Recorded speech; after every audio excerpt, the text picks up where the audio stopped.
yi ñu am mbégte feggoog yéen niñ koy defee saa su ko waxtu bi laajee dernier jour de campagne di ce vendredi 15 novembre ñu am mbégte dalal suñu plateau tête de liste nationale bu PASTEF di président Ousmane Sonko ci plateau bi également dinaa ci feggoog sama ñaari natango Moustapha Diop ak Issa Tine duñu def lu dul dalal ki nga xamante ne moom la askanu Sénégal di xaar ñëpp di ko xaar bëgg mu laaye ñu biir ci li nga xam ne électoral bi monsieur le président ñu ngi lay nuyu. ziar soxna voilà ñu door campagne bi 3 semaines de campagne tey di dernier virage bi ci 3 semaines yooyu naka nga ko dundee. waaw comme toutes les campagnes rek campagne moom defe naa léegi lu ñu miin la. parce que ci juróom-benni at yi weesu def nañu juróom-benni campagne. donc def nañu campagne bi mooy suñu ñetteel campagne législative daanaka xaaj bi campagne législative la 2017 lañu door ak campagne législative defaat campagne présidentielle 2019. 2022 def nañu ñaari campagne bu législative ak bu local 2024 ñu def présidentielle ñëwaat def législative. kon lu ñu miin la léegi. oui campagne nag du yomb. defe naa léeg-léeg ñi toog seen kër di seetaan duñu comprendre peut-être jafe-jafe bi ne ci campagne dëgg mais ci 20 jours nga war a sillonner tout le Sénégal. d'ailleurs soo seetee candidat yi wër Sénégal lu néew la daanaka benn candidat jotul def les 46 départements. su ma juumul ñun ñoo ci ëppale te ñun 41 départements lañu def sur les 46 am na juróom yoo xam ne jotuñu faa jaar. kon lu xaw a jafe la ci wàllu temps. ci wàllu physique lu jafe la ci wàllu alal parce que du tànk ngay doxee di campagne ay oto la carburant la communication la fi nit ñi di tëdd la li ñuy lekk. mais lu jafe la it ci nga jox campagne bi contenu parce que loolu dafa am solo campagne balaa muy am solo rek mu am contenu boo xam ne day méngoog tibu campagne bi ngeen fas yéene def. moo tax ñun depuis bi ñu dooree campagne ba léegi presque chaque campagne dañuy fexe ba produire boo seetee 2019 laa njëkk a présenté livre solution. 2018 à 4 ou 5 mois de la campagne présenté naa livre solution ne lii mooy sama gis-gis ci Sénégal 2022 bi ñu dégmal élection locale présenté naa livre mu bind maag Balla Moussa Fofana ci li nga xam ne mooy décentralisation suñu gis-gis. génne le programme de législature bi ñu defoon présidentielle yi passé génn nañu programme bii nag li tax moo am solo mooy dafa fekk ñu nekk ci nguur gi. voilà programme bi ñu amoon. ñu opérationnaliser ko mooy bi ñuy ñëw da ngay am programme boo xam ne les grandes lignes ngay génne. parce que quand tu es dans l'opposition tu n'as pas accès aux données. oui doo am tous les paramètres mais mun nga gis génne les grandes orientations. et une fois que tu es au pouvoir tu as toutes les statistiques toutes les données toutes les informations ministère par ministère ca ngay jël say xalaat méngale kook les données. loolu mooy phase opérationnalisation bi ñu def. ñu def ko ci juróom-benni weer génne document bi nga xam ne mooy vision 2050. master plan 2024. 2034 du moins et le plan d'action gouvernemental 2029. kon ñu teg ci 2 semaines defe naa war a dem campagne électorale donc ñun dañoo amoon matière bu mat sëkk. boo xam ne campagne bi à la limite ça tombait à pic pour la phase vulgarisation de notre programme. d'accord. vulgarisation boobu xam naa ne dinañ ci gën a xuus ci biir waxtaan bi point par point mais Moustapha avant loolu ñu bàyyi la par rapport également ak fi nga xamante ne foofu la ñu jëm Assemblée nationale est-ce qu'il y a un programme spécifique wala doxalinu Assemblée nationale en tant que tel. justement Assemblée nationale moom moo tax ñuy campagne xëy na bala may ñëw ci li ngeen namm su fekkee ne am ngeen majorité Assemblée dafa am benn seetlu bu ñuy gis ci sa campagne depuis quelques années en tout cas mooy les foules immenses yi nga xam ne moom ñoo lay topp de loin mën nañu constater ñun foule bi mais yow mi nga xam ne yow yaay nekk ak xale yi di leen gis tout le temps ban sentiment ngay am ak xale yi ngay gis ñuy topp sa cortège. waaw déjà qualification foule bi sax foule bi xale yi ñoo ci ëpp naam parce que ñoo am kattan physique bu ñu mun a toppee benn caravane sur 2 kilomètres 3 kilomètres 5 kilomètres di daw mais man li ma gën a impressionné ci foule bi mooy catégorie yëpp nga fay fekk régulièrement da ngay gis mu arrêté convoi bi parce que am na mag boo xam ne dox sax mënu ko taxaw ci bordure bi di jooy wala ma ne taxaw leen ma saafonte kii sàkku ñaan doog a continuer mais soo seetee ci ful bi jigéen ñi góor ñi démb rek maa ngi wax Déthié ma ne ko ma dafa mel ni xale yu jigéen léegi ñoo ëpp condition physique xale yu góor yi parce que ñooy topp oto bi pendant des kilomètres di daw loolu dañ ciy dellu sant yàlla parce que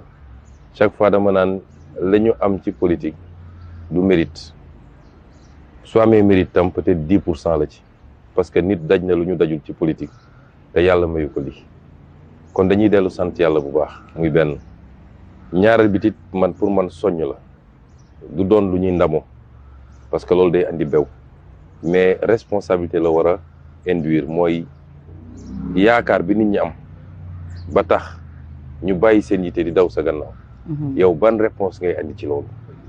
ban comportement nga war a am ci liñ la dénk ba doo leen décevoir kenn mënul ne mun nga régler problème yëpp ci benn fan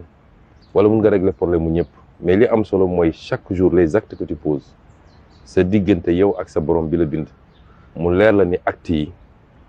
da nga ko poser de bonne foi pour njëriñu réew mi exclusivement sans autre calcul ni autres raisonnement bu ne ci gannaaw et quand je vois ces foules là quelquefois naa ñibbi sama kër ba toog day raisonner encore et je me dis j'ai une grande responsabilité nous avons nous dans Pastef une très grande responsabilité parce que ñi ñuy topp ñun gënuñu leen jàpp naa ni sax ñoom ñoo ñu gën fuuf mais yaakaar bi ñu am ci ñun te joxuñu leen lem menacé wuñu leen te ba ñuy door il y a 10 ans daanaka kenn xamuñu woon kon loolu responsabilité bu rëy rëy la à la limite dama koy jox une dimension spirituelle parce que nag diina moo ñu jàngal ni dépôt mooy ñi la wóolu ba am luñ la dénk loolu looy layoo la ak borom bi kon à la limite man pour man sas la peut-être ku xamul dëgg di nga fëgg sa dënn du ma moroomu gars yi gis nga mais man c'est le truc tout à fait contraire je me dis lii lépp dinaa ko lay ak borom bi parce que kenn ku ne ci ñoom bu dee trahir naa la toog naa dans l'intimité de mon bureau waroon def loo xam ne njëriñu réew mi la ma def safaan bi ngir sama intérêt wala ngir leneen loolu dinaa ko lay ak sama borom et ça c'est un poids boo ko booleeg fi ñu jaar yëpp ak ni Sénégalais yi porté combat bay bakkan rot ci bakkan bi lu tuuti mais gëm projet bi ba tax nit génn bakkanam rot ci loolu ñun su doon de manière générale aucun politicien n'a le droit de trahir sa nation mais ñun da nga koy multiplier par 10 ñi ci jàpp ci ay kaso te ñu ànd ak seen dignité gën a am détermination en étant dans les prisons ñi ci seen liggéey yàqu ñi ci am ay blessures graves c'est pourquoi dafa am dimension bu am ci suñu projet je ne dis pas que c'est une dimension messianique on n'a jamais revendiqué ça mais c'est une dimension spirituelle loxo yàlla ngi man dama gëm ni réew pour nga defar ko dëgg il faut mu am dimension boobu mooy nga gëm ni du yow dong du yow ak askan wi dong mais responsabilité bi dépassé na foofu et ça nga koy ressasser chaque fois di ko fàttaliku parce que nit dafa gaaw a fàtte te pouvoir moo doy waar boo xasee beeg si pouvoir ba gars yi gaaw essayer la wër mën na induire rapidement des changements mais li lay permettre toujours que tu restes constant mooy nga rappeler wu ton serment c'était quoi pourquoi tu t'étais engagé ak lan nga waxanteeg Sénégalais yi ba tax ñu teg la fi ñu la teg ak di la topp ni ñu lay toppee te muy lu néew lu ñu mës a gis Sénégal et ça c'est extrêmement important à mon avis. D'accord. Avant d'en venir à l'Assemblée donc on va laisser le soin à Issa bu fekkee ne par rapport également à cette campagne électorale là. ci côté campagne bi dañ ci gis ay violence yoo xam ne am na ci sax 81 personnes yoo xam ne yóbbu nañ leen ci kaso démb lañ leen placé sous mandat de dépôt ñu war leen a àtte le 2 décembre lañ leen war a àtte par rapport ak violence bi ci gis ñu dégg la nga def ci discours déplorer ko li ci xew campagne électorale législative yi ñu nekk ginnaaw bu ñu ko déplorer aussi gis nañu ay arrestation effectivement ndax discours boobu da nga koy regretter wala da nga jàpp que ni il fallait le faire pour que ñu mettre fin à cette violence qui sévissait dans la campagne. waaw man dama jàpp ni bu ñu génnee waxu parparloo yi ku seetlu dëgg di nga xam ni Pastef n'est pas un parti de violence Pastef n'a jamais été la cause de la violence au Sénégal. Pastef dañ koo yàgg a song mu muñ ba xam ni fii la muñ yem mu réagir parce que loolu tam dara ayewu ko diine ayewu ko loi ayewu ko le droit à la résistance est même inscrit dans notre constitution. Pastef bu doon parti violence tey kenn du ko attaqué parce que ku ñuy attaqué ñoo la ëpp doole loolu moom ñëpp tegal nañ ko seen bopp seen bët ñoo ëpp nit ñi mboolo ñoo leen ëppale téeméer yoon ci ndaw ñi te ñun ñoo yor tey les moyens de l'État mënoon ko utiliser ñoom nañ ko daan defee et pourtant on l'a pas fait. Kon premier constat bi mooy diabolisation bi daan am démb ak barki démb ñu ne Sonko nitu fitna la Pastef parti violence li am ren fi mu toll nii Pastef yor doole ji yëpp doole nguur comme doole mbedd mi te jógul dal ci kaw kenn ba ñuy dal ci kawam kon ñu war a xam ni Pastef parti jàmm la bu ñëpp defoon ni Pastef defe naa campagne doom problème bañ nañ ba ñun bi ñuy dugg campagne dama ne on va faire une campagne thématique comme on l'a toujours fait xastewu ma xulóowu ma aw ma jot boobu dama am programme man te nous sommes les seuls à avoir fait une campagne ci programme gisoo beneen programme bu ñu la présenté ñaareel bi toujours ci constat yi mooy changement am na ci réew mi parce que man tey maay premier ministre du Sénégal bu ma neexoon damay jël sama téléphone ma woo le ministre de l'Intérieur ne ko defal nii dina ko defee noonu mais bi ñu duggee ci campagne bi laa ne je suis candidat tête de liste je me mets au même niveau que tous les candidats bu ma amee lu may wax dama koy wax mais en tant que candidat joxuma benn yoon ministre intérieur wala ministre de la justice joxuma leen benn yoon instruction ne leen def leen lii wala def leen lii mais en tant que candidat à chaque fois bu ñu dalee samay nit woo naa leen ne leen lii du yoon jël leen seen matuwaay te pourtant je suis le premier ministre du Sénégal loolu liñ ci bëgg a wone mooy nguur buñ la ko joxee da ngay xam li nga moom ak liñ la dénk nguur doo ko instrumentaliser pour dal ci kaw nit ñi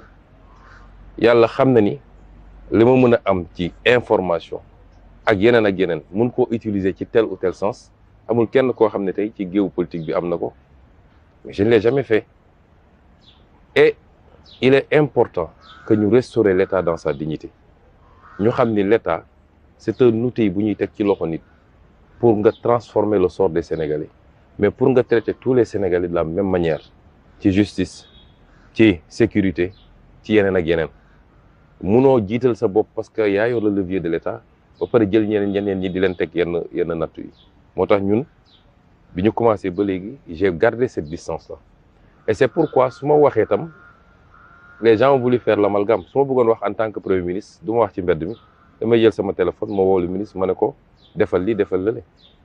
man ministre bi neew ma ko demal arrêté diw wala demal arrêté diw dama ko ne c'est la énième fois que en tant que candidat ma wax la ni il y a des agressions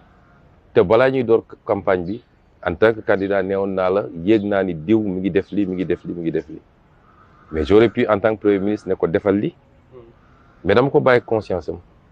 kon changement boobu tam ñun lu ñu yàgg revendiquer la lu ñu yàgg bëgg la que l'État reste au-dessus de la mêlée mais que l'État soit le garant de la stabilité et de l'équilibre mooy muy anticiper yenn yi balaa ñuy yegg ci yooyu attaque am na premier jour à Dakar Abbas Fall wax maa ko njëkk a wone ko waroon waxee nii mais da ngay comprendre ni il a réagi à chaud xol moo wax dem na ci hôpital gis ay xale yi des morceaux de chair ñu jam leen gaañ leen bon en tant que kilifa toujours ça fait mal les gens ne peuvent pas comprendre le sentiment boo amee sa njaboot ñu bëgg la nga bëgg leen ngeen nekk ci mbedd mi di xeex parce que bu ngeen bëgg a defar Sénégal di campagne ay nit dal seen kaw gaañ leen yow mi seen kilifa c'est très douloureux et tu te dis seeni waajur lan la ñuy wax yéen a ngi topp kiw diw mun leen sax protéger démb yéen a ngi noon opposant lu ne daj ngeen ko tey ngeen yor nguur mun leen protéger quand les gens parlent quelquefois il faut prendre ça plus comme des alertes qu'autre chose et ñu demaat agression am Koungheul mais imagine Malick Gakou lañ ko def ba tey mi ngi ci plateau tëdd këram su doon Sonko la xeer bi dal parce que sama oto la ne woon su doon Sonko la xeer bi daloon loxoom dam ban situation la ñuy ne ci réew mi bu ko raay kon dinañ mën a téye xale yi mais lan moo mën a justifier loolu ci campagne boo xam ne ñëwal wax nit ñi lii mooy sama gis-gis lii mooy sama programme dimanche ku nekk solu ba set dem sànni sa xob ne man diw moo ma doy mu amaat agression à Mbacké ñu yàq moto xale yi jam xale yi gaañ leen yooyu yëpp à chaque fois bu amee man woo naa kilifa ne ko je t'appelle en tant que candidat lii du yoon ba li xew Saint-Louis et puis su yemoon Saint-Louis mais yoon bi yëpp gis ngeen li xew Kébémer rek yu demee noonu mais trop c'est trop et à un moment donné dama ne looy wax ci suuf looy wax ci nëpp-nëppal mënul sotti da nga koy wax mu leer nañ nit ñi xam ni nag lu am du sa responsabilité.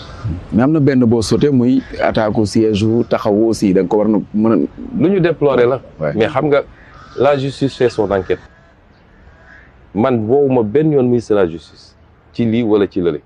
la seule chose que j'ai dite il faut traiter les dossiers de manière impartiale. Impartiale parce que bi problème amee Koungheul samay militants la ñu convoqué j'ai dit ah non pourquoi ngeen di convoqué sama militant te ñun la ñu agressé su ngeen def enquête na doon enquête bu impartiale bi problème amee Dakar on a commencé à convoquer nos militants et agression bi am la veille kenn convoqué gul kenn j'ai dit moi je comprends pas je pose des débats la justice n'a qu'à faire son travail mais de manière totalement équilibrée ba pare toujours li njëkkee jàpp naa ni loolu nga war a njëkk a leeral mais j'ai l'impression que quelquefois nit ñi dañoo nekk ba léegi dans l'ancien logiciel de ciblage de Pastef yenn saay parce que un système est très complexe comme je le dis souvent et il y a toujours des résidus du système un peu partout et c'est pourquoi man du ma nangu loolu nañu traiter les dossiers de manière totalement neutre et ñi def nañu jaarale enquête fi ñu ko war a jaarale ba nga xam ne dañuy am preuve bu leer ni diw def na ñi ñu jàpp Ndar dañoo am ay preuve yu leer am ñu leen filmer ñu arrêté leen gis ay gànnaay seen oto loolu du li ñuy laam-laame donc su ñu defee seen enquête ba gis ñu def li ñu war li xew siège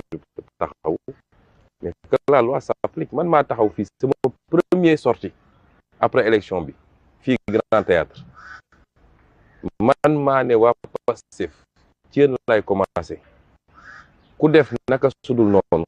loi day dal sa kaw ba ne yéegaloon nañ ma dossier xale sangam dama ne ministre bi defal ton travail ñu bëri reproché ma ko ne ma waroo wax lii parce que da ngay affaiblir parti bi donc ñun newuñu fi pour protéger kenn mais nous voulons que mbir bu amee bul xool symptômes yi xoolal cause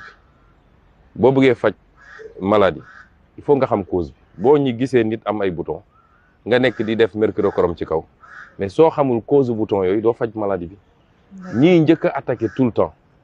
ñii préparer seeni affaire di songu nit ñi c'est ça qu'il faut régler définitivement au Sénégal parce qu'il n'y a pas d'attaque il n'y a pas de riposte. D'accord. C'est la vérité. Mais votre réaction de Rufisque ñu bëri dañ jàpp ne c'est inapproprié par rapport ak sa casquette bi nga xamante ne yor na ko tey la question que les gens se posent moo di ne comment dissocier la casquette de PM et la casquette de président de Pastef. Mais j'ai répondu à ça je ne fais pas campagne en tant que PM je fais campagne en tant que candidat.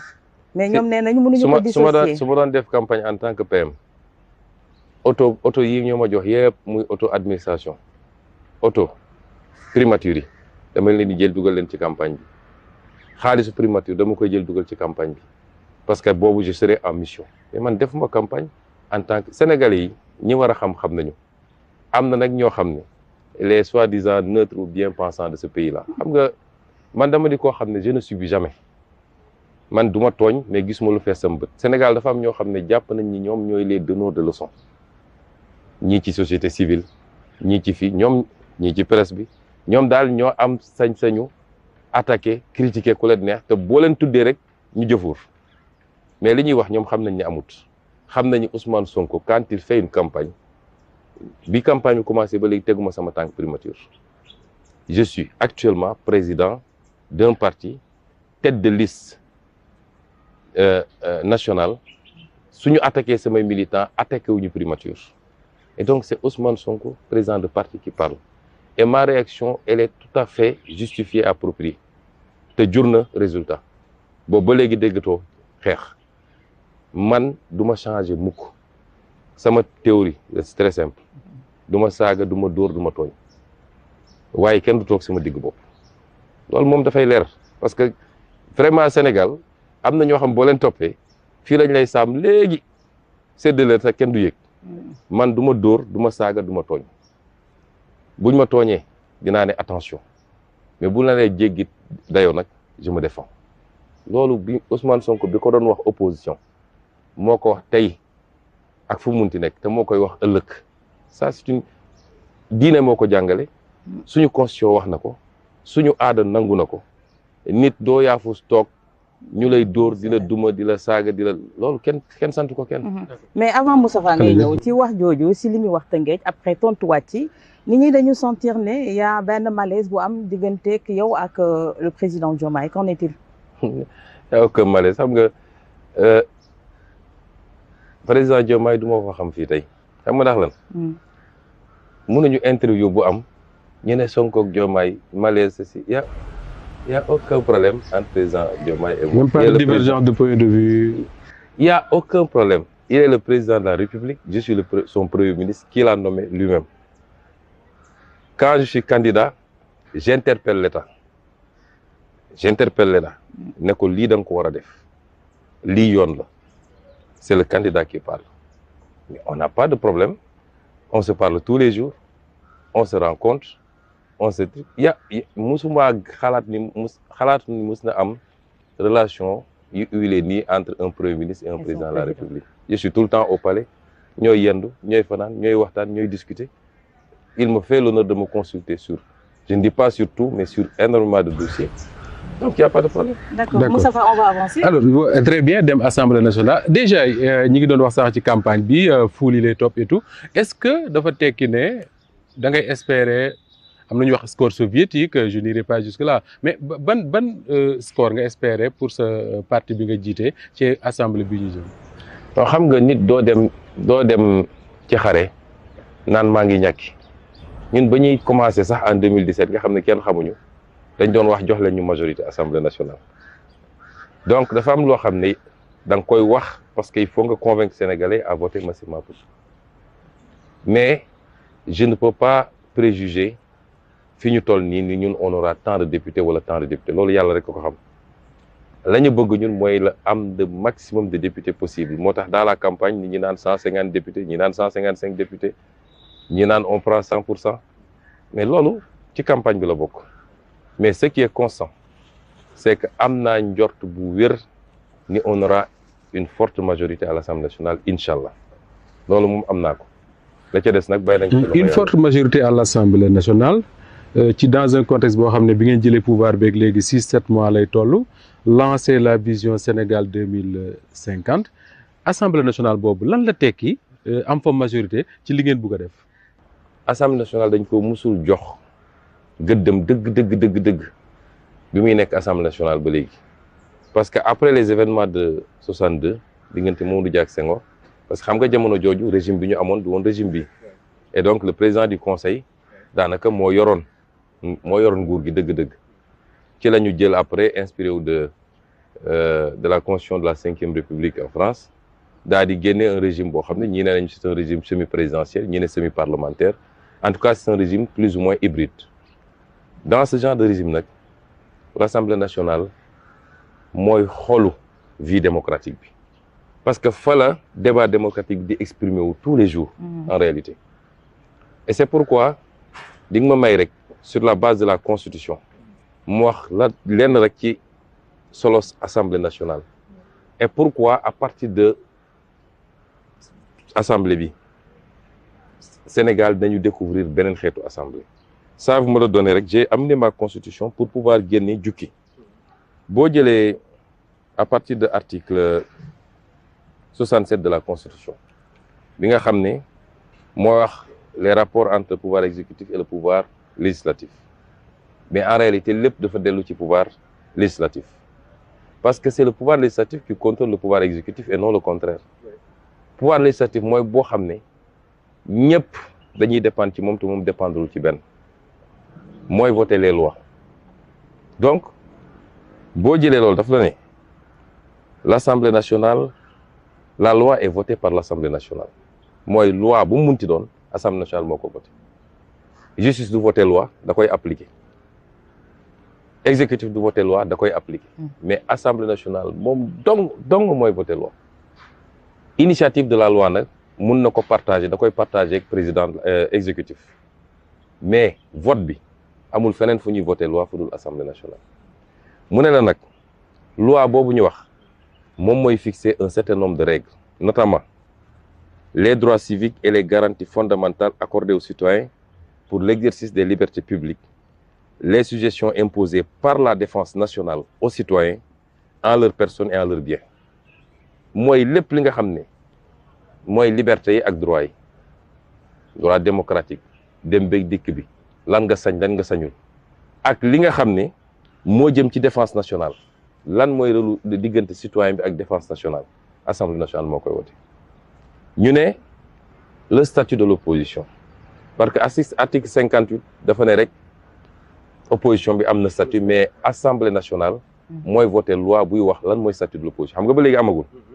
moo tax mbir mi jaxasoo ku nekk naan maay chef de l'opposition ak ku ne di woote fii mais Assemblée nationale moo ko war a wote ñu ne la nationalité coowal nationalité bëri na temps yi la nationalité kan moo mun a nekk sénégalais kan moo ko mun a nekk ak naka nga koy nekkee loolu Assemblée nationale moo koy wote te majorité Assemblée nationale moo koy wote du benn député buy dem assemblée wala yu demee noonu mais ñi yor majorité assemblée ñoom rek ñoo mun a yëkkati seen baaraam jàllale loi et l'État et la capacité des personnes lépp lu jëm ci capacité régime matrimoniaux takk sëy fase ak yu demee noonu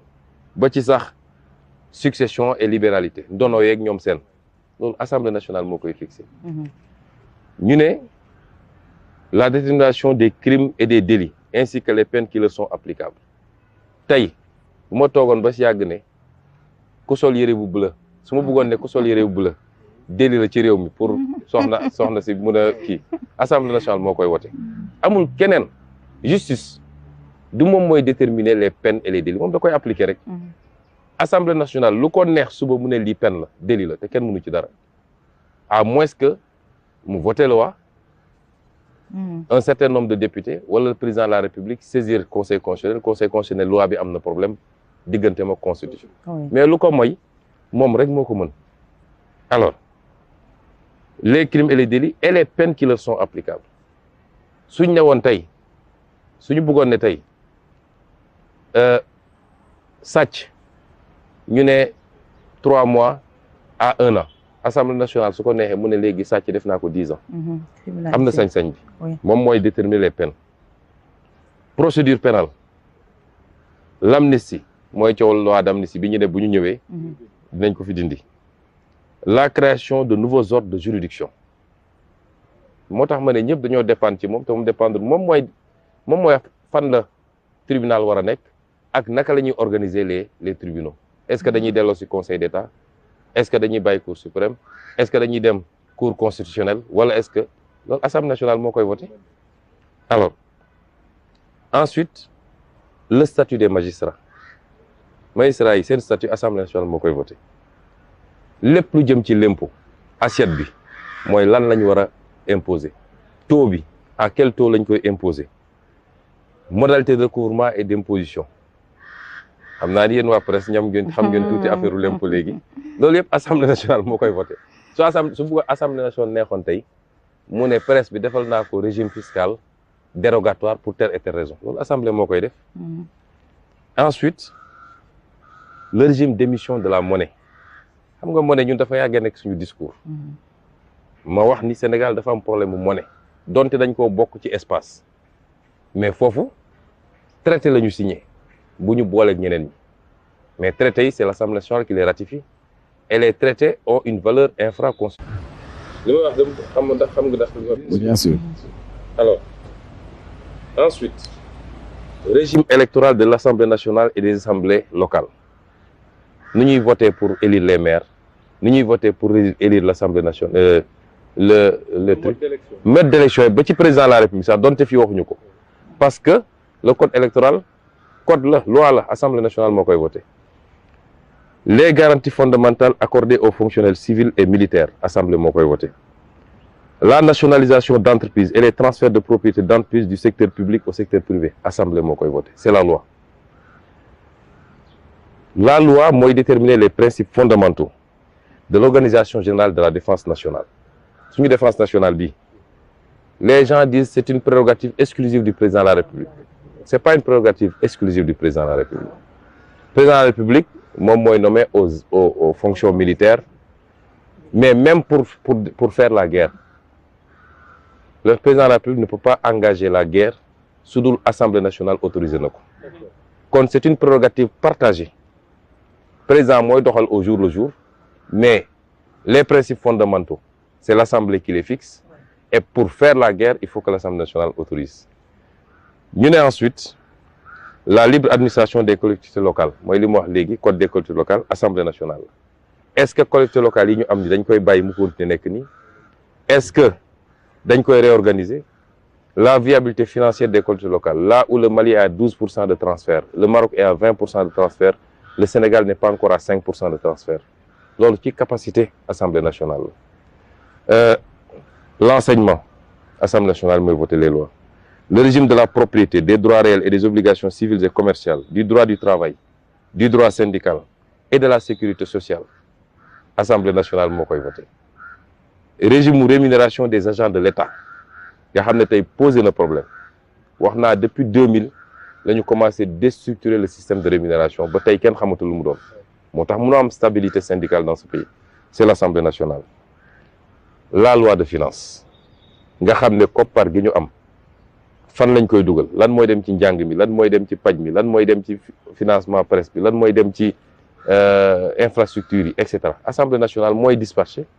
Le gouvernement dépose un document, mais Assemblée nationale moo koy voté. Bu dee moom niñ ko bëgg a doxalee doy ko mu ne j'ai un problème.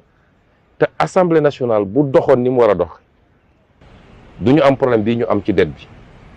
Ah oui. Naka la ñu mën a naxee Assemblée nationale muy voter des lois de règlement et des lois de finances rectificatives ñu ne ko bor bi mu nga ca 74%, ndekete bor ba jamono jooju ma nga ca 84%. Ça veut dire que am na lu manqué te loolu bokk na ci réforme ñu war def ci Assemblée. Il y a une asymétrie. Man j'ai été député. Il y a une asymétrie extrêmement profonde entre pouvoir exécutif bi, un président de la République et un chef de gouvernement. Nga yor toute l'administration. Nga xam ne loo soxla am nga waxuma la une équipe mais des équipes pour le faire. Nga dem Assemblée nationale député bi amul sax assistant parlementaire. Moom dong man suñu daan dem loi de finances war a voter la loi de finances mais problème la parce que man kese on te donne les documents à une semaine du début des travaux. Nga war a xool lu ñu wax ci mbay mi, xool budget càmm gi, xool budget santé bi, xool budget éducation. Yow kese yaa koy def, amoo assistant parlementaire, amoo équipe buy liggéey ak yow. Mais loolu dafa créer asymétrie, ce qui fait que l'Assemblée n'a pas les outils. Boo demoon tey Assemblée nationale France waxuma la sax assistant parlementaire yi député bi am fi mu nekk, mais circonscription bu mu dëkk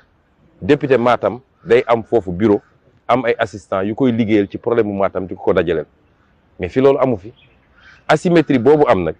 moo tax le pouvoir exécutif mun na tronquer beaucoup de choses te Assemblée nationale du gis parce que amul les outils. C'est comme les traités internationaux. Le président de la République bu signer un traité moo xam un traité bilatéral ou un traité multilatéral, il faut mu yóbbu ko Assemblée nationale ñu autoriser ko. Mais est-ce que xam nga ni accord de pêche yi ñu arrêté musul dem Assemblée nationale,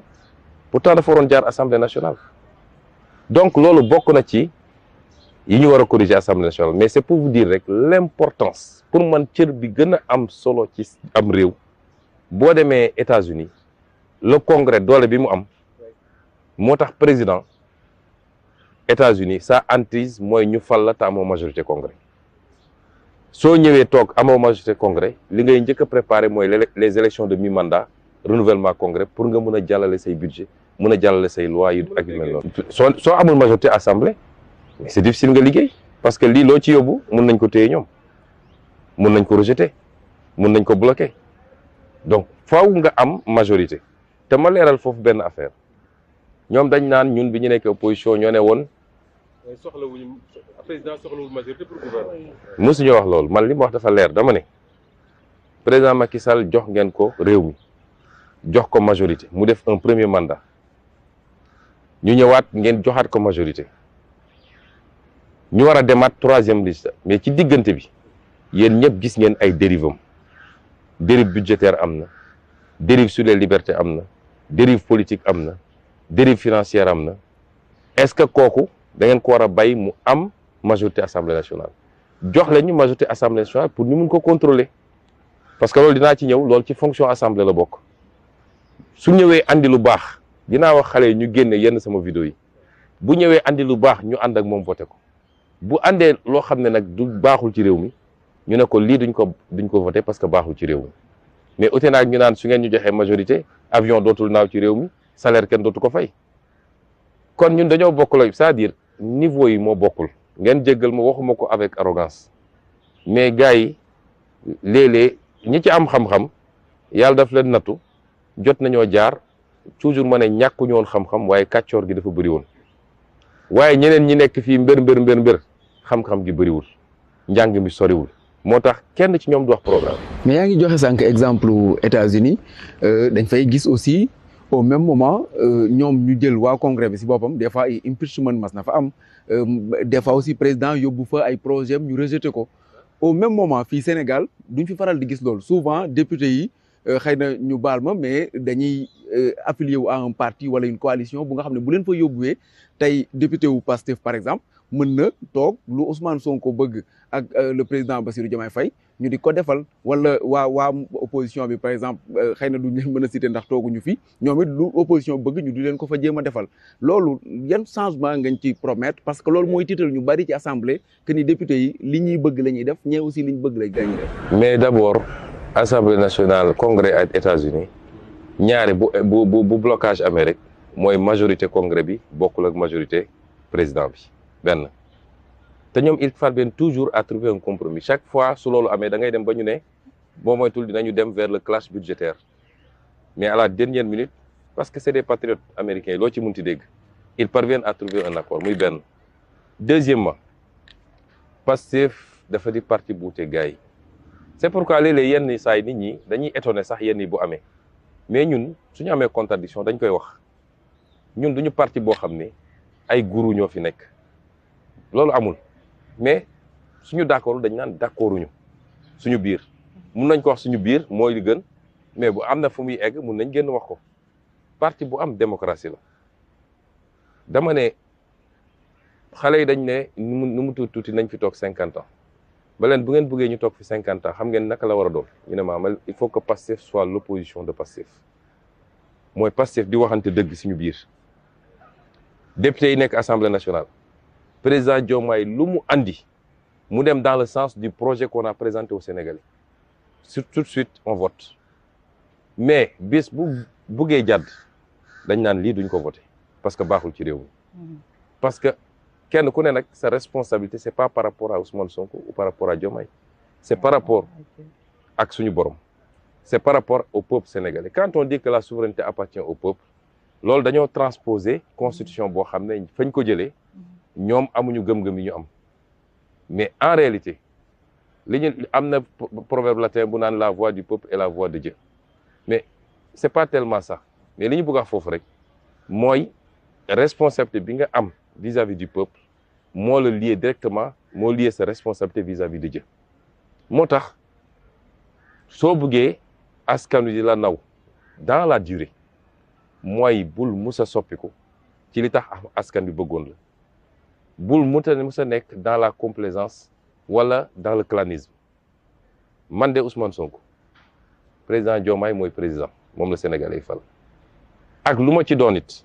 moom yàlla mu tudd ni mooy doon président mais lu ma d'accordul ak moom te wax na ko publiquement dama ko naan sëñ bi d'accord ma ak yow te moom noonu la ñuy doxee nekk naa président parti pendant des années saa yu d'accordul danaan lii d'accord ma ci du lu ñuy laam-laame du lu ñuy truc parce que c'est pas une histoire de personne kon assemblée nationale bi moo war a doon le véritable gardien du projet en réalité moo war a doon l'organe de veille sur le projet, pas seulement en votant des lois qu'on lui amène,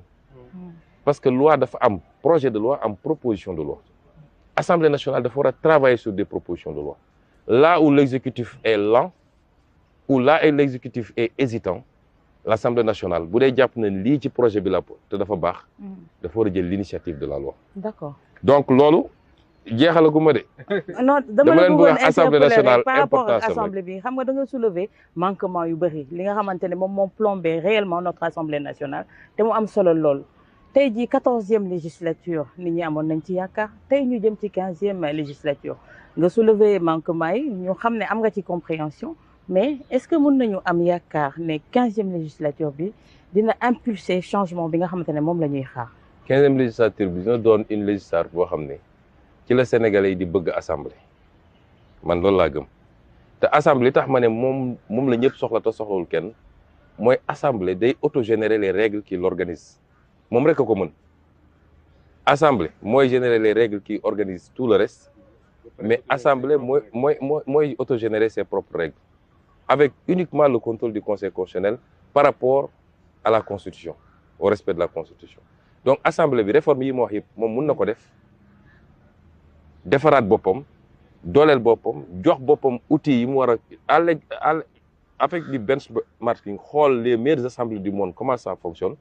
jox boppam doole bu koy permettre mu def liggéey bi mu war a def pour que li Montesquieu doon wax pour que le pouvoir contrôle le pouvoir, pour que le pouvoir arrête le pouvoir, mais pour que le pouvoir complète également le pouvoir. Parce que c'est pas de l'antagonisme, c'est pas de l'opposition béate comme ça, non, déedéet. Surtout nag bu dee yàlla may na ngeen bokk même projet politique bi. Mais assemblée boobu wax naa ni mooy wax les lois de finances, les lois de programme ma tënk foofu rek mu gaaw moom assemblée bi toujours état de siège yi ñuy wax nii président mooy jël décret mais assemblée nationale mooy valider a posteriori lu mu ci def yëpp lu mu ci jël et 12 jours la maximum mais pour ñu projet ko il faut que assemblée nationale vote une loi pour projet ko donc loolu tam am na ci solo wax naa léegi ne la déclaration de guerre est autorisée par l'assemblée nationale président mënu jóg rek ne maa ngi dem songi diw wala diw assemblée nationale ba léegi ci ay prérogatives am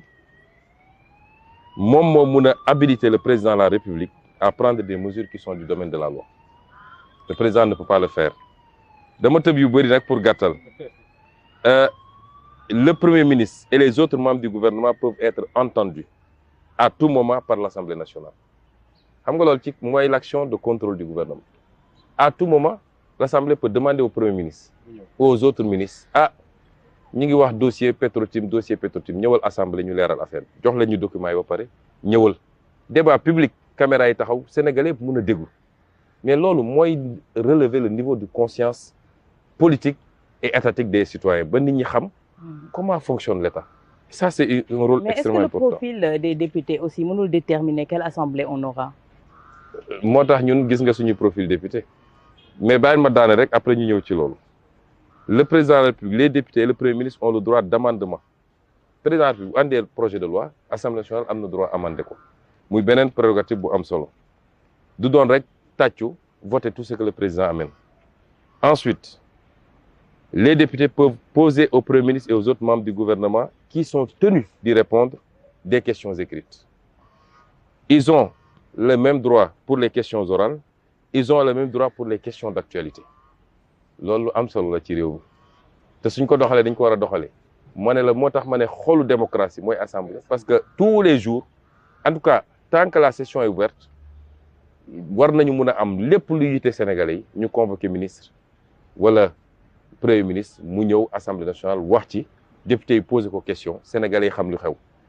et loolu bu amee désinformation day wàññeeku ku xëy bind lu la neex parce que nit ñi suñu amul information dañ koy créer. Mais quand le débat est là, permanent, ouvert, des informations dina wàññeeku ci réew mi amuñu sañ-sañ déggoo ma ne la constitution moo ne ils sont tenus ministre amul sañ-sañ ñu ne ko convoqué nañ la assemblée nationale pour nga ñëw wax ñu la jëm ci problème bi am secteur sangam nga ne du ma dem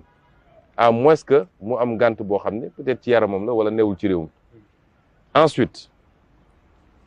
question de confiance. le premier ministre peut déposer une question de confiance à l'Assemblée nationale buñ ko woteelul loolu dafa war a déposer sa démission. Motion de censure déggoon ngeen ko fi Assemblée nationale am na sañ-sañu déposer motion de censure mooy gouvernement bu jengee ba jeng ñu am ay motifs valables yu wane ni gouvernement bi matatul liñ ko doye woon Assemblée nationale mun na ko daaneel muy beneen affaire. L'Assemblée nationale peut engager le premier ministre après délibération du Conseil des ministres peut engager la responsabilité du gouvernement devant l'Assemblée nationale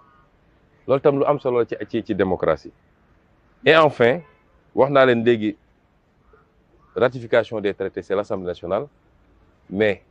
la haute cour de justice Assemblée nationale la parce que dañu jàpp ni fonction ministérielle fonction premier ministre ak fonction président de la République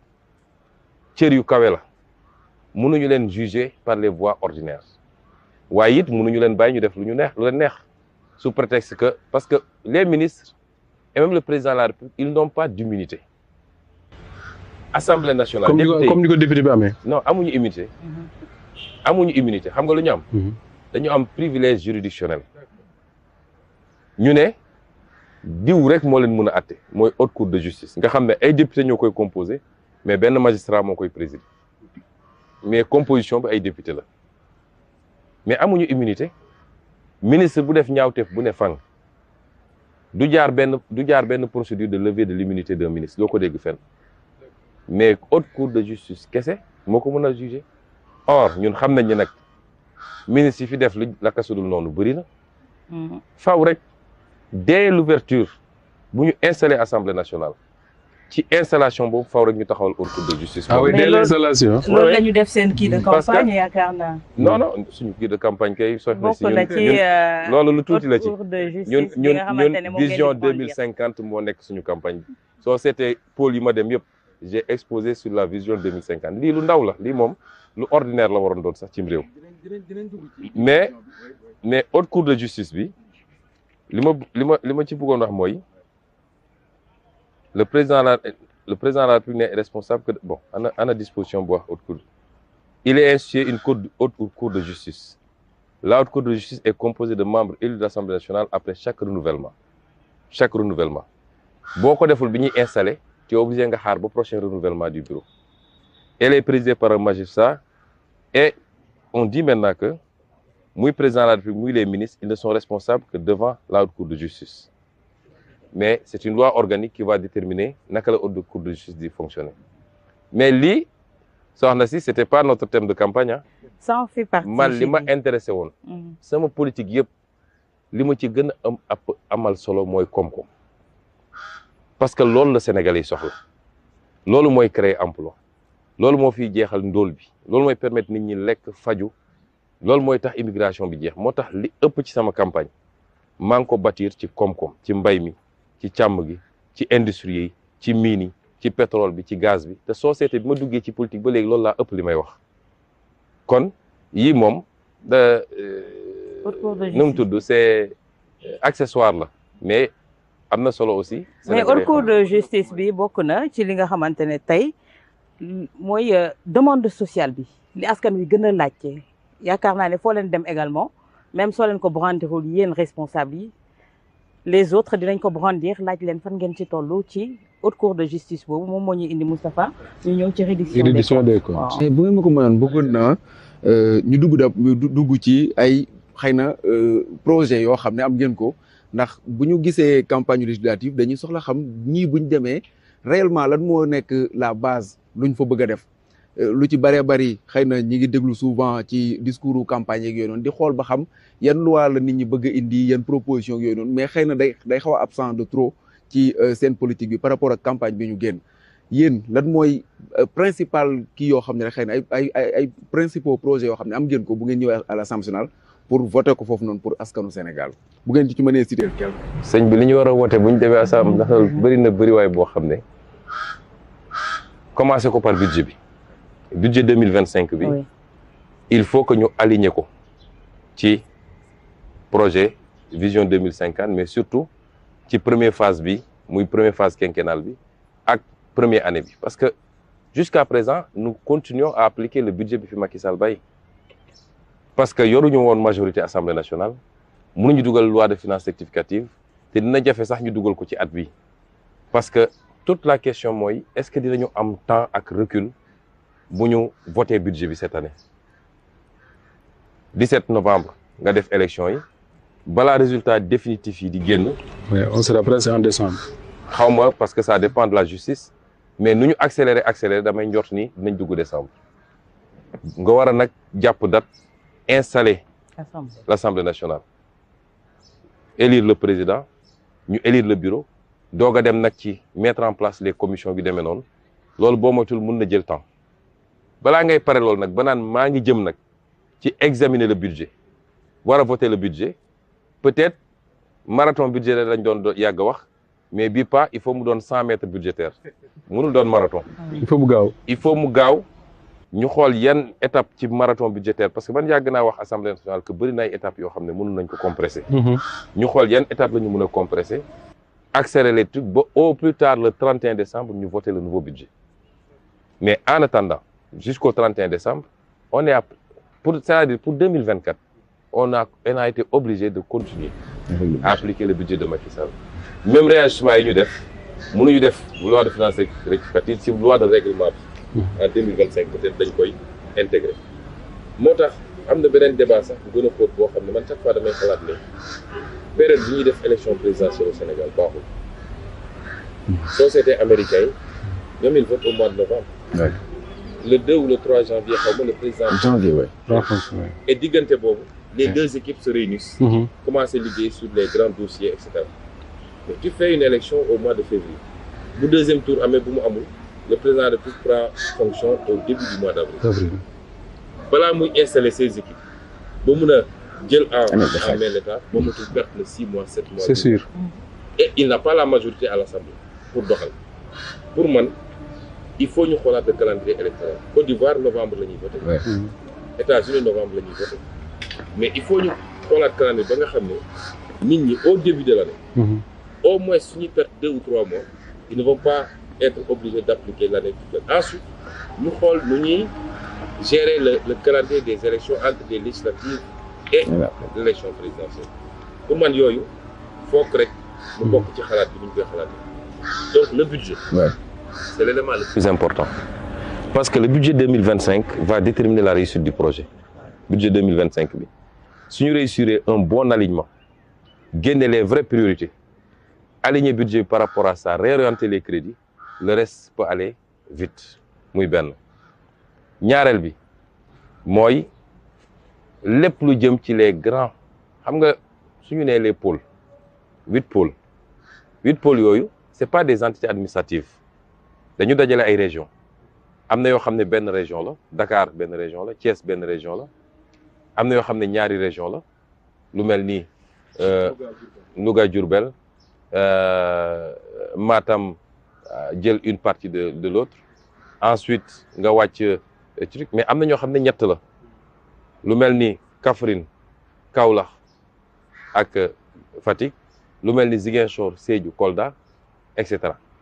mais yooyu c'est pas des entités administratives dañu xool homogénéité bi région yi am par rapport à des réalités socioculturelles mais également par rapport à un potentiel économique bu ñu niroo loolu nag il va falloir ñu accompagner ko par une série de lois ci gestion pôle yooyu ça me semble extrêmement important également les réformes yi nga xam ne président lancé na ko par exemple réforme de la justice def na assises yi am na yeneen assises yuy ñëw il faut ñu accompagner ko il faut que ñu am des lois sur le patriotisme économique parce que c'est important que ñu créer les conditions de capter nu mu tuuti li ëpp ci suñu économie des ci réew mi c'est pas le cas actuellement c'est pourquoi quand tu fais un taux de croissance de 7%, taux de croissance 7% pendant 10 ans waroon na créer de la richesse nationale mais ça n'est pas le cas parce que 80% de ce taux de croissance ça est exfiltré du Sénégal yooyu il faut ñu tudd ko les codes les différents codes code pétrolier bi nga xam ne ci la ñu sukkandiku pour vendanger suñu pétrole code minier bi la réforme fiscale réew l'impôt ko yor boo ko waxee ñu ne way dafa bëgg a déedéet réew yi ñuy naw ñun boo demee foofu la ñuy andi fii naan dimbal la wala dañu ko lebal seen waa dëkk ñoo ko joxe l'impôt ça ne tombe pas du ciel mais il faut réformer man j'ai toujours dit que la meilleure fiscalité l'impôt gi gën mooy l'impôt goo xam ne yàlla sax bi muy def asaka noonu la ko defee mooy l'impôt goo xam ne li ngay laaj nit ñi yem na attan nañ ko waaye na ñëpp joxe faible taux assiette extrêmement large loolu mooy l'impôt gi gën asaka dañu ne 2,5% la 25 pour 1000 mais suñu ne woon 25% peut-être ñu dina néew kuy joxe asaka te réew naatoon na naat ba ñuy wër ku ñuy jox asaka parce que ñëpp a joxe seen asaka kon il faut ñu réformer l'impôt gi il faut ñu réformer foncier bi nga xam ne bokk na ci problème mu Sénégal muy foncier rural muy foncier urbain bi code boobu code du domaine des différents domaines de l'État code de l'urbanisme yooyu yëpp y a énormément de réformes yoo xam ne lu urgent la ci réew mi réforme bi nga xam ne dañ ko war a def pour que secteur de le milieu des affaires et surtout en privilégiant le secteur privé national ñun loolu lañ ko yàgg joytu réew secteur privé mooy téye koom-koom bi soo ñëwee suñu l'état du Sénégal produit 70% des emplois et peut-être le secteur privé seulement 30%. loolu baaxul ci réew l'état n'a pas cette capacité-là moo tax on a une masse salariale boo xam ne bokk na sax ci lu ñu waxagul ba léegi parce que wax nañ leen ci dette bi bor bi ñu nëbboon wax nañ leen ci déficit bi ñu nëbboon mais masse salariale bi ñu nëbb am na bu ñu nëbb am na parce que ñemewuñ ko woon fësal parce que bailleurs yi ñuy jëflanteel dañ leen naan lii ëpp na mais ku ñëw yenu ay militants yenu ay mbokk parce que ñëpp ñu wax ci état bi da ngay ñëw service boo xam ne 100 personnes la soxla ñu yóbbu fa 300 personnes ñu ci bëri Sénégal am na ñuy fayeeku te musuñoo xëy musuñoo gont am na fii ci Sénégal masse salariale bi dépassé na 60% ci réew moo xam ne mais lan moo des pour nga mën a investir kon problématique yooyu dafa laaj ay réformes c'est-à-dire tout est à réformer. Absolument. Que ça passe par l'Assemblée ku nationale. nekk capitaine u bateau bi Ousmane Sonko wala C'est-à-dire Assemblée nationale. man je suis Premier ministre du Sénégal sur la base de la confiance du président Diomaye.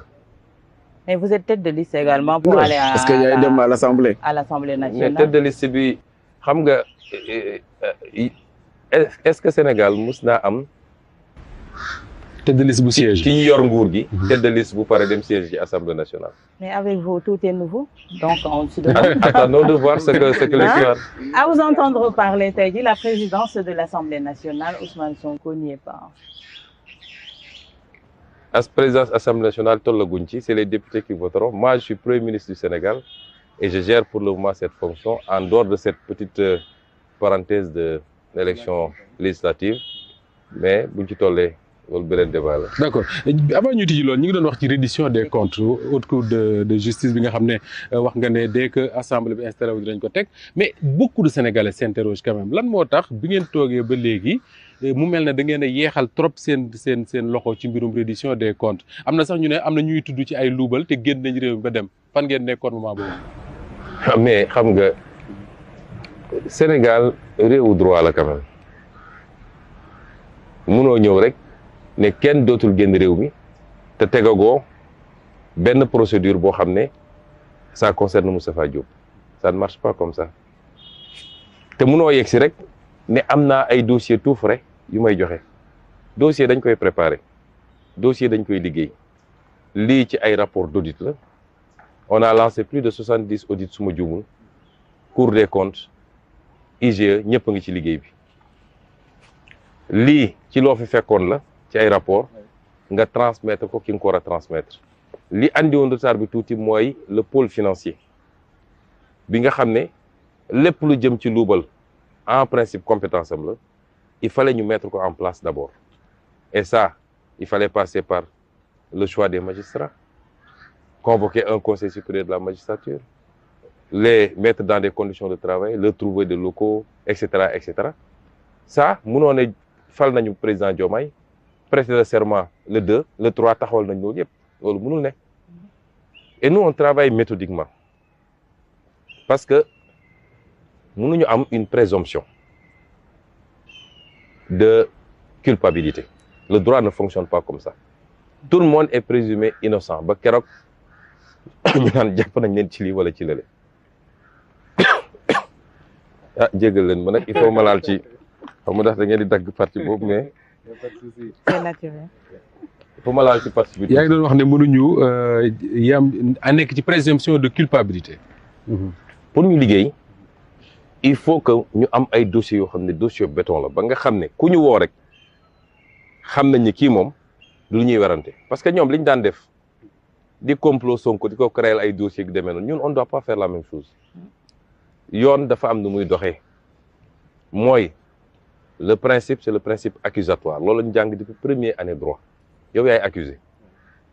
mais yow mi accusé yaay andi preuve bi. Et non ce qui se passe avec la CREI par exemple. Moi j'ai toujours dénoncé la CREI. Depuis 2013 gis ngeen sama position ci CREI mënuma d'accord ñu ne Moustapha sol na daal yu rafet nañ ko jàpp dem denc ko ba noppi dem nag def ay commission rogatoire di wër ci àdduna bi lan la Moustapha am loolu diine tere na ko principe bu droit bi ñu jàngoon ñun mënu ko nangu moo tax il faut travailler d'abord à mettre en place des preuves irréfutables te yàlla xam ne ni nag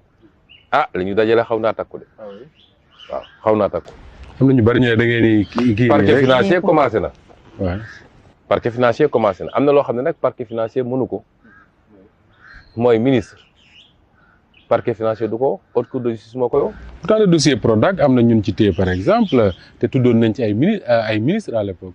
non ñi ci téye du ñu ministre haute cour de justice moo ko mën a téye haute cour de justice ñoom mënoo woon Moussa Kiwane ba ñu taxawal la haute cour de justice parce que ñoom ñoo amoon majorité assemblée. bu ñu naan yéex na ñaar yi d'abord liggéey ci dossier yi dajale yàlla xam na ni li génnee ci CENTIF génne ko OFNAC ak les rapports d'étape yi commencé génn ci li ñu gis matière am na bu bëree bëri muy benn ñaareel bi am na ñoo xam ne Sénégal loi constitution moo ne président de la République ak ay ministre haute cour de justice rek moo leen mën a woo amuñu woon ko haute cour de justice bu ñu jógee ci lii ba ñu am majorité confortable incha allah daañu taxawal haute cour de justice dès le premier jour ku ñu war a woo dinañ la woo. mën nañu woo l'ancien président. bu defee lu jar ñu woo ko parce que loi moo ko wax du man constitution moo ko wax. D'accord. bu dee def na lu jar ñu woo ko mais dinañ ko wane ko sëñ bi lii yaa ko def. tey ci li ngeen jot xayma yëpp nga ne yaa matière soo doon quantifier ñaata ci koppar lay doon pour loo xamante ne askanu Sénégal moo ko moom benn bi ça a suscité un tollé également moo di 1000 milliards yi nga waxoon également on voudrait avoir des éclaircissements. waaw xam nga loolu bu ordre cour de justice commencé lu bëri dina leer parce que li ñu téye nañ ko man léeg-léeg damay wax benn affaire pare naa ci maa ngi ci leneen parce que man li may fonctionner fii Sénégal je ne subis pas de débat on ne m'impose pas de débat. c'est toi qui crée le débat. man parce que dama gëm ni dama nekk ci dëgg boo nekkee ci dëgg nag yow yaay leeral yaay impulser débat bàyyi leen ñoom ñu commenter haute cour de justice bu taxawee la ñuy wax te firnde am ci ay preuve am ci ay début de preuve am ci ay document am ci ay relevé am ci ak leneen nit ñi dinañu xam ñaata milliards moo nekkoon ci di kan moo jëloon di loolu dina leer moo tax coow li jarul muy bëri. mais tey soo doon xayma rek jéemal ñu quantifier li nga xamante ne jot naa rëcc jot naa raw. non mënu ma ko quantifier ndax xam nga lan la am na loo xam ne en nature la. par exemple suuf si. oui jafe na ma quantifier ko. Cap Manuel bi mënu ma la ñaata lay jar peut-être ça fait 1 hectare wala je ne sais pas su ñu nee hectare bi 1 million 500 lay jar mun nga ne ça peut coûter tant de centaines de milliards ou de dizaines de milliards. Rëbës noonu ak yeneen soo jëlee immeuble yi ñu joxe fii am na ci yoo xam ne sax malheureusement joxe nañ ko ba nit ñi raser ko. mais am na ngeen récupérer quand même. lépp la ñu récupérer amul buñ ci bàyyi jël ay immeuble xoolal fi gars yi doon jouer tennis fii ci corniche bi ñu jël ko jox ko ab étranger ba mu raser woon ba pare loolu ay milliards yi milliards la. ngeen récupérer waat ko. ah bien sûr lépp la ñuy récupérer parce que alalu Sénégal la te loi moo ne patrimoine bâti immeuble boo xam ne dañ ko tabax ba noppi kenn mënu koo joxe lu dul jaar na assemblée nationale moo ko war a autoriser. encore l'assemblée. c'est vrai. assemblée moo ko war a autoriser. mais nit jóg toog ci bureau ñi ko def domaine ak ñi leen ko digal ñoom ñëpp dinañ ko layoo parce que li ñu def c'est grave moo tax am na ci loo xam ne en nature la am na ci loo xam ne loo mënut a wax la mais di nga ne ki signé lii te waru ko woon signé am nga njort ni am na lu ne ci suuf ndax signé wu ko parce que rek dafa bëgg a sànq Sénégal. Donc mais le principe d'avoir signé ça c'est une faute grave kooku nañ ko woo mu layoo ko mais su ma bëggoon xayma dina jafe am na loo xam ne rek mën nañ ko xayma. moo tax non suñ ne par exemple ba léegi jafe na xayma ba léegi mais suñ ne surfacturation am na xale bi nekk Azer li muy def actuellement boo demee ba lu ñu facturé woon nga économiser 2700 points de vente point de d'éclairage 2700 ci ay villages xam nga loolu bëri na loolu ñaata la war a doon ci ay milliards foo war a andi courant bi te lépp ñu dugaloon ko ci mbir mi mu waroon dugg ci ay poches. xam nga loolu soo ko évaluer mën nga xam après ñaata la. mais am na ñu ne nag warul leen a woon a renégocier waat ak koo xam ne dañ ko dafa nekk à l'origine de surfacturation. déedéet surfacturation yi ma nga jóge fële c'est-à-dire. ci Sénégalais yi tey dafa jóge ci diggante ki nga xam ne moo gagné marché bi ak ki mu sous-traité mais même su doon ki ñu fekk la mu gagné marché bi marché bi commencé na ba noppi marché yi commencé bëri na man dama lay woo nga ñëw may la lii ngeen waxante woon lii baaxul ci Sénégal changé naa ko wàññi naa ci lii demal nga liggéey. kon ku ci nu ngoo renégocier du nekk lu ñuy résilier ak yooyu mais da koy renégocier da ngeen koy procédure ngeen di su dee marché la lu ñu mën a par exemple tey suñu gaz bi mais doo jóg ne dàq naa BP mais man su ma defee samay évaluation ba gis ni li ñu ne moom la ñu investir ci phase développement bi dañ ko doubler te amul justification ma gis ni à la base ni ñu joxoon affaire bi Timis moom mu jox ko Cosmos jox ko BP baaxul te ma bindoon ko sama livre ak yeneen su ma ko dajalee yëpp dama leen di woon ne leen kaay la ñu toog ci table bi. mais daam ñaari dossiers yoo xam dañuy dégg opposition bi. dama wax rek dama naan kaay la ñu toog ci table bi ñun renégociation lu ñu mu xam nga neewuñu résiliation. parce que nit ñi dafa mel ni tubaab dégguñu ko. renégocier ki nga fi fekk ngay renégocier la ñun on n'a jamais dit on résilie ki nga fi fekk nga xayma li mu def nga ne lii baaxul da nga ko naan kaay ñu waxtaanaat ma jël ci li nga xam ne intérêt Sénégal la est-ce que mos nañu wax ñun dañuy résilier contrat yi est-ce que mos nañu wax dañuy nationaliser li ma bind yëpp ci samay téere li ma wax yëpp ci samay conférence mooy on va renégocier donc suñu toogoon ba gis ni pétrole bi gaz bi or ba nekk fële la ñu négocier woon baaxul ñu xayma ba gis ni lii la ci Sénégal di ñàkk te am base bu ñu renégocier parce que renégociation lu jafe la les contrats sont bétonnés dafa am lu ñuy wax les clauses de stabilisation ba tax bu problème amee ñoom chambre arbitrale bi nekk Paris la ñuy dem loolu la ñu bind ci contrat yi mais jafe na tekkiwul ni mënuñu koo def bu loolu dajee dama lay woo ñu toog may la sëñ bi man de gënalu ma ñu egg fenn fi mais nañu waxtaanaat parce que li nga ci am dafa ëpp te lii alalu Sénégal la dama bëgg nga bàyyi lii ak lii mu dellu si ci réew mi noonu la ñu mus a wax ñun te noonu lañ koy doxalee. ak Azer dañu gis nga jël Jean-Michel yëkkati ko biñ ñëwee Dakar Arena setal ko buñ ko mën a waxee noonu au même moment mu am ñu fi nekkoon yaa ngi wax que ni justice dina ci def liggéeyam est-ce que loolu du ko gàkkal bu fekkente ne le premier ministre lui-même mooy défendre un DG boo xam ne opposition bi chaque jour xam naa ne certainement yaa ngi koy dégg ñaari dossiers yooyu dañ koy rappeler waat tout le temps même l'ancien chef de l'État Macky Sall ñu war na ci. opposition bi dañuy waxtu rek ils sont de mauvaise foi dama lay wax leen ab ministre wala ab directeur général bu def naka su dul noonu à 8h. à 8h30 tu n'es plus ministre loolu dafa bëgg mu leer Cheikh Tidiane Dièye bu defoon lu ne fang ministère de l'urbanisme ministère de l'hydraulique il serait plus ministre à ce jour-là ñun dañuy dajale lépp teg dossier boobu la fa xew xam nañ ko mënoon na bañ a yegg si fii su doon relever nañ ki ñuy relever mu dem toog coow li yem foofu mais ni ñu doxalee dossier bi moo ko yóbbu justice te damay ragal ni nag bu ñu demee justice fa yooxu di jógee du fañ ko foogee mais ñun sous notre gouvernance ministre bu def naka sudul noonu à 8h à 8h30 tu ne seras pas ministre te loolu du sama wax waxu président Bassirou Diomaye la te xam naa ni bis bu ne ma ngay saytu bis bu ne interpellé na ma plusieurs reprises ci ay dossiers yoo xam ne ay rumeur la mais amuñu ci preuve ne est-ce que foogoon ni lii am na est-ce que ma ne ko nit ñi dañoo bëri wax rek mais nañu fexe ba am preuve parce que lu fi defu nag tôt ou tard dina feeñ. gis nañu nga taxawloon na benn kuréel boo xamante ne y avait des juristes y avait des universitaires c'était par rapport ak renégociation contrat yi tey jii. fan lañ ci toll et il y a combien également de dossiers yoo xamante ne tey jii le Sénégal s'est senti lésé ba tey mu remettre ko sur la table su weesoo yi nga fi jot a cité. non dossiers yi bëri na c'est-à-dire quand on a parlé de ça ñëpp dañoo jël seen mbir def ko ci focus ko ci affaire pétrole. gaz ak ñoom seen. les contrats sur les infrastructures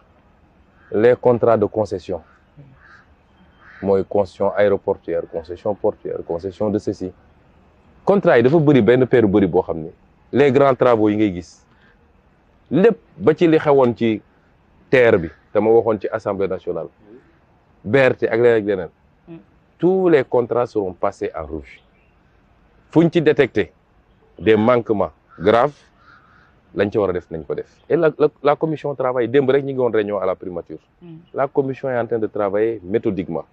génne woon naa nag ay dossiers yoo xam ne jàpp naa ni mooy des dossiers prioritaires ne leen liggéey leen ci rapidement mais gëm naa ni durant les 5 ans la commission va travailler et peut-être même au-delà. D'accord Moustapha, on avance un peu. waxtu wi daanaka léegi mu jeex wala jeex na sax dama bëggoon ñu ñëwaat ci le référentiel vision Sénégal 2050 une préoccupation mooy cette jeunesse sénégalaise ñu bari bi ngeen koy doog a teg dañ ne leen ñi ngeen fi faloon kat nee nañ leen ngeen xaar ba 2050 expliquer ngeen phasage beeg ni ngeen ko waxee yëpp mais la place de la jeunesse quand je dis la place mooy non pas lu ñuy xaar ci ñoom mais ñoom lan la ñu war a def cette jeunesse sénégalaise là justement pour accompagner cette vision Sénégal 2050. xam nga problème Sénégal mooy jusqu'à présent ñi ñu doon jiite dañ doon gérer par rapport à la prochaine élection et non pas par rapport à la prochaine génération réew boo ko bëggee defar da ngay liggéey par rapport à la prochaine génération bu dee fal nañ rek nga toog naan wéy dans 4 ans dans 5 ans élection la il faut ma gaawoon. oui am résultat. lii ñu problème yi ñu am yépp looloo ko jóg parce que ki fi jóge yàkkamti woon ñu ne génn na ay immeuble Diamniadio tabax na stade sangam def na terre def na lii moo ñu andil surfacturation yi moo ñu andil bor bi loolu rek la moo ñu andil déficit bii ñu fi fekk ñun li ñuy wax jeunes yi mooy li ñuy liggéey pour ñoom la du pour ñun te lay tabax développement kër sax mënoo ko tabax ci benn weer waxuma laa réew lëmm développement dañ koy tabax su ñu nee vision 2050 dañu ne gouverner c'est prévoir il faut avoir de l'ambition sur le moyen terme 25 ans c'est le moyen terme c'est pas le long terme ñu ne donc ci 25 ans yooyu dans 25 ans fii la ñu bëgg a yóbbu Sénégal mais ci 1 an yi fan la ñu bëgg a yóbbu Sénégal 2 ans yi fan lañ ko bëgg a yóbbu 5 ans yi fan lañ ko bëgg a yóbbu loolu yëpp moo tax mu am le plan d'action quinquennal nga xam ne day am déclinaison budgétaire chaque année am le master plan décennal 2024 2034 am la vision 2050 loolu musul am ci Sénégal kon liggéey boobu jeunes yi ñoo ko rapporté en fait c'est tous les Sénégalais ñoo ko rapporté mais jeunes yi dañ ci am place bu am solo moo tax chaque fois soo seetee suñu waxtaan ak ñoom dama leen ne yéen bëgg leen liggéey rek ne leen ñu bëgg nañu liggéey te bu leen xeeb benn xeetu liggéey parce que àdduna xëyul sotti ci benn fan démb nee naa Grand Yoff jeune Grand Yoff est-ce que yéen pare ngeen dugg ci àll bi dem nekk ay béykat par exemple loolu benn la est-ce que pare ngeen tey dem investiru on a suñuy wax renégociation mënul ne renégociation te ñu def ko ci ay contrat saoudien yi bi ñu ñëwee Aquapoer dañu ne arrangé wuñu ñu ne saoudien yi mer nañu ba du ñu recevoir du ñu lii président Bassirou Diomaye barki démb la jógee Arabie Saoudite mais saoudiens yi dañu ñëwaat ni léegi ils font une nouvelle offre qui prennent compte beaucoup mieux de nos intérêts nguur noonu lay doxee bañuñu kenn mais suñu intérêt réew d'abord géej gi nga xam ne thon bi accord de pêche yi ak l'Union européenne c'était le thon mais ñu ne Sénégalais duñu napp thon dinañ ko commencer napp bu soobee yàlla. Union européenne dem na yoonam nee na moom mënatul. oui parce que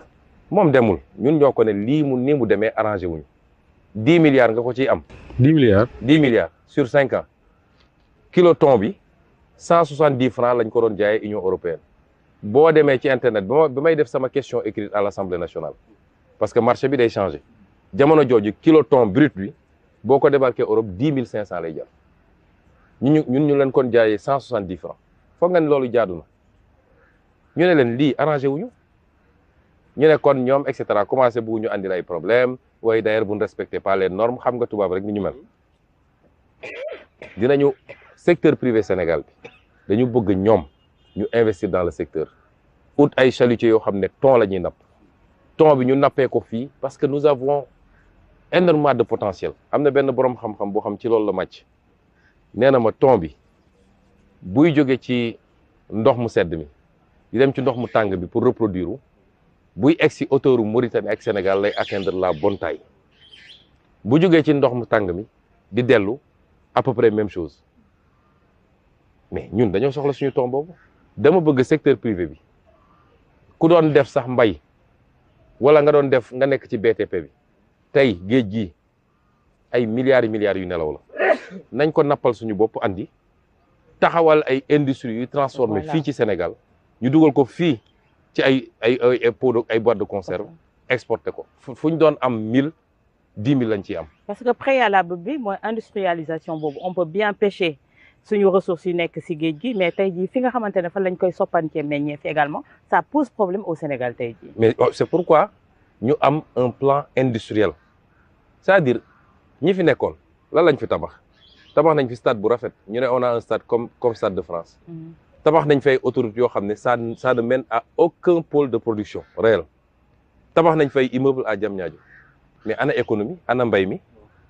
qu'est-ce qu'on produit? Rentabilité. On est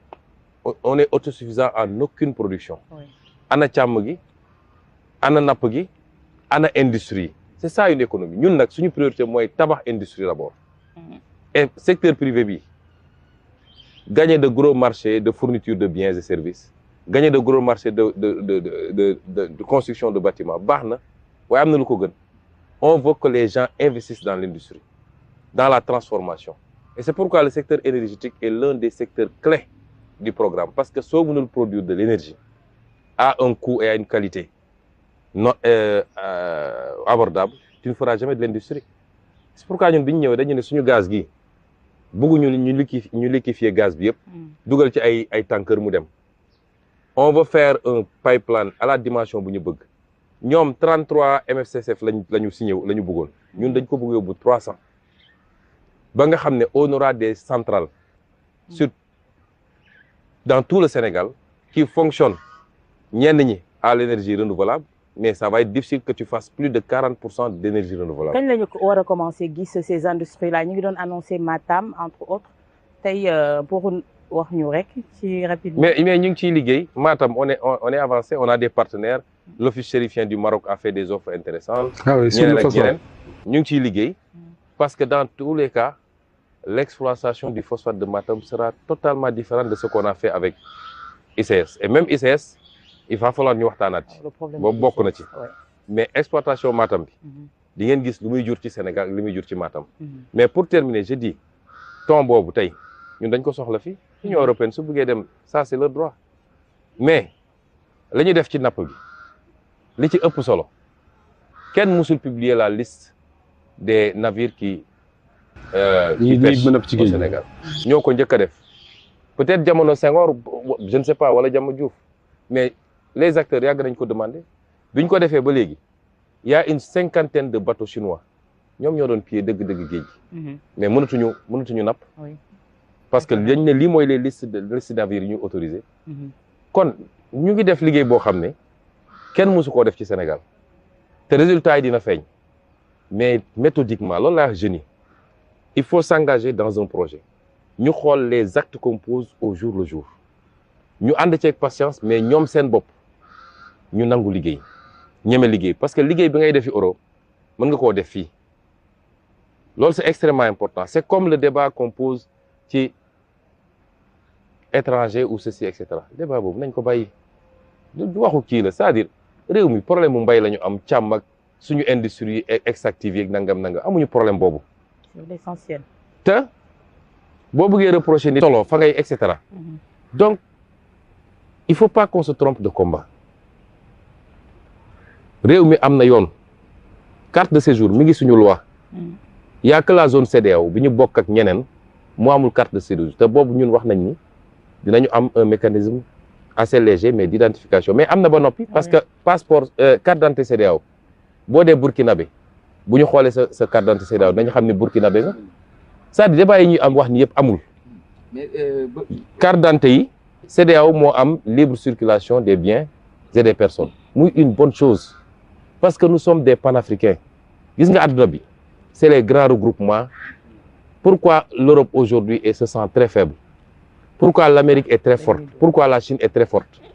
L'Amérique, c'est 9 800 000 km² pour presque 300 millions d'habitants.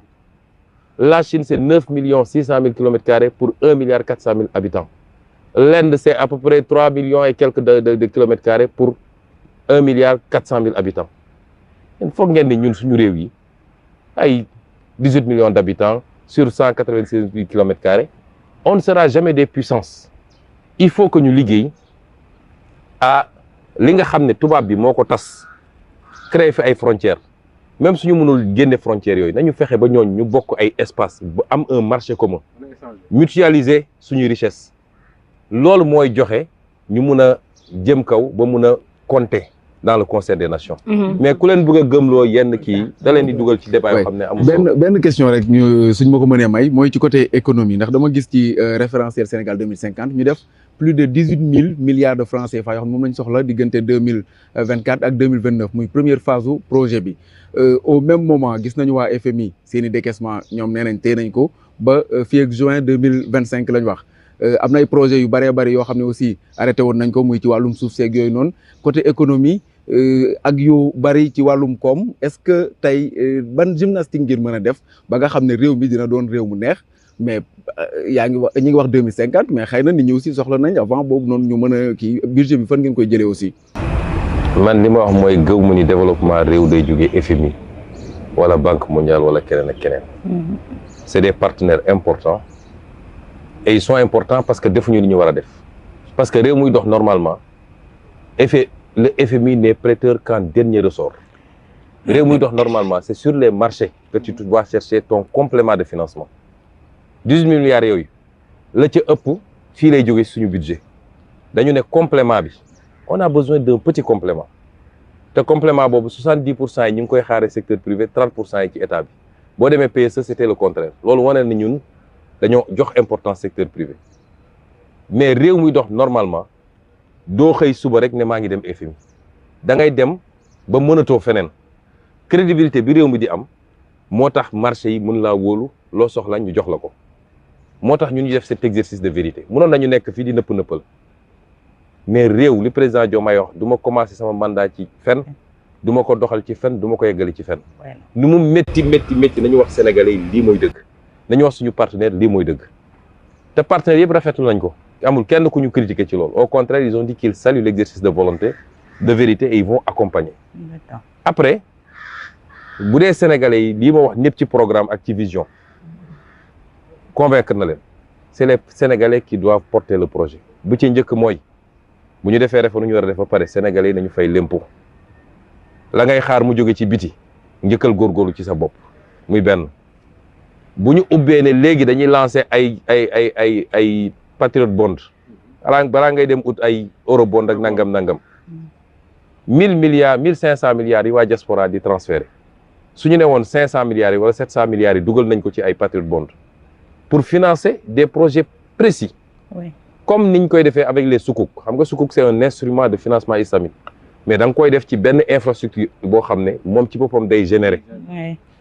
loolu bokk na ci loo xam ne mën na nekk. Ensuite FMI bu ñëwul ñun am nañu beaucoup d'autres leviers de diversification yoo xam ne dama ko wax fii ministère des finances liggéey na ci ñeneen ak ñeneen gis nga àdduna bi léegi c'est un monde ouvert tey bu Europe bëggul ñëw Chine bëgg naa ñëw bu Chine bëggul ñëw Turquie bëgg ñëw l'essentiel mooy bu la kenn noggatu lu waay di def rek na ci gis intérêt nga gis sa intérêt dañu ne win-win gagnant-gagnant moo tax ñun amuñu problème partenaire ñun bu ñu toogee ba léegi nit bàyyeeku na fu ne ñëw man recevoir na président Diomaye recevoir na ñun ñoo leen ne bàyyi leen ñu terminer phase bi ñu nekk nii et puis on va voir comment gérer ku bëgg a liggéey Sénégal réew mi am na stabilité bu ñu kenn wax ni amuñu truc am nañu stabilité lu ñàkk ci fu bëri am nañu ay ressources naturelles yoo xam ne néew na ku ko am la ñu am ci ressources naturelles France amu ko am nañu une population bu bëgg a liggéey ndaw ñii di jël gaal ne dañuy dem bëgg a liggéey moo tax kon bëgg nañu liggéey les Sénégalais ils ont besoin juste d'un leadership politique boo xam ne dina def li mu war a def accompagner leen am nañu les élites intellectuelles qu'il faut foo dem ci Sénégal ci àdduna dans les secteurs les plus pointus tu trouveras des Sénégalais qui font le travail là-bas et c'est pourquoi on va lancer l'opération Retour au Bercail pour que ces Sénégalais viennent servir le pays on a tous les atouts li ci des mooy gëm suñu bopp ak nangu liggéey ànd ceeg patience toog muy dox amul fen mais Abdoulaye Wade l'avait essayé hein et ça n'a pas marché Retour au Bercail xam nga man du ma ne fii di wax waxu Abdoulaye Wade pour man Abdoulaye Wade jox nañ ko chance am def na li mu mën la ca baax ak lu ci bon man dépassé naa foofu mais on fera mieux beaucoup mieux erreur yi mu def duñ ko def bu soobee yàlla Inch'Allah. Inch'Allah. Merci beaucoup le président Ousmane Sonko, président du parti PASTEF, tête de liste du parti PASTEF également pour ces législatives du 17 novembre 2024 dimanche bii di ñëw bu soobee suñu borom yàlla nañu fi suñu borom yóbbu ak jàmm ak salaam lépp ànd ak dal ñuy jaajëfal bu baax ñuy jàppandal ci émission bi ba mu taxaw ñu yaakaar ne répondre nañu à l'attente également des Sénégalais Charles René Fall Pape Gora Gueye ñu koy jaajëfal Moustapha Diop Issa Tine également Diop bi rek ko yàq mais Fadilou Keita le directeur de campagne un grand merci à lui à toute l'équipe également de campagne ñu leen di jaajëfal vous fidèles de Walfadjri bien à vous